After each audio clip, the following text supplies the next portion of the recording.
Butter scotch പുഡിങ്ങിലേക്ക് അതുപോലെ കേക്കിലൊക്കെ നമ്മൾ filling ആയിട്ട് കൊടുക്കുന്ന ആ ഒരു കാരമൽ പ്രളയൻ്റെ റെസിപ്പിയാണ്. എളുപ്പത്തിൽ ചെയ്തെടുക്കാൻ പറ്റും കേട്ടോ. ഒരു പാൻ ചൂടാക്കിയിട്ട് ഒരു 1/4 കപ്പ് പഞ്ചസാര ഒന്ന് നല്ലപോലെ കാരമലൈസ് ചെയ്തെടുക്കാം.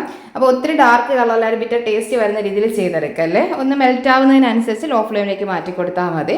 ഇനി ഇതിലേക്ക് ഒരു 3 ടേബിൾ സ്പൂൺ അൺസാൾട്ടഡ് ബട്ടറും കൂടി ചേർത്ത് കൊടുക്കുന്നുണ്ട്. ആ ഒരു ബട്ടർ ഒന്ന് മെൽറ്റ് ചെയ്തെടുത്തതിന് ശേഷം ഒന്ന് ടേസ്റ്റ് ബാലൻസ് ചെയ്യാനായിട്ട് മാത്രം 2 പിഞ്ച് ആവൽ ഉപ്പ് കേട്ടോ, കുറച്ച് മാത്രം മതി. ഒന്ന് ചേർത്ത് മിക്സ് ചെയ്തെടുത്ത ഉടനെ തന്നെ ഒരു 1/2 കപ്പ് അളവിൽ നട്ട്സും കൂടി ചേർത്ത് കൊടുക്കാം.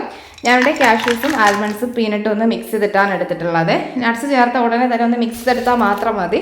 എന്നിട്ട് പെട്ടെന്ന് തന്നെ നമ്മളൊരു ബട്ടർ പേപ്പറിലേക്ക് മാറ്റി പെട്ടെന്ന് തന്നെ ഒന്ന് പ്രസ് ചെയ്ത് ലെവൽ ചെയ്തെടുക്കണം കേട്ടോ. അത് ചൂട് മാറുന്നതിനനുസരിച്ച് പെട്ടെന്ന് അങ്ങ് സെറ്റായി പോവേ. അപ്പോൾ ചൂടൊക്കെ മാറി വരുന്ന സമയത്ത് നമുക്ക് ഇതുപോലെ പൊട്ടിച്ചെടുക്കാൻ പറ്റുന്ന രീതിയിലേക്കൊന്ന് സെറ്റായി കിട്ടിയിട്ടുണ്ട്. ഇതേ രീതിയിൽ തന്നെ ചെറിയ പീസുകളാക്കി എയർ ടൈറ്റ് ആയിട്ടുള്ള ഒരു ബോട്ടിലിലേക്ക് എടുത്തിട്ട് നമുക്ക് ഫ്രീസറിൽ സ്റ്റോർ ചെയ്യാം.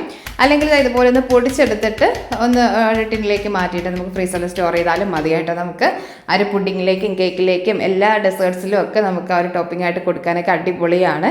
അപ്പോൾ എന്തായാലും ഒന്ന് ട്രൈ ചെയ്ത് നോക്കണേ. മറ്റൊരു റെസിപ്പി ആയിട്ട് വരാം. താങ്ക്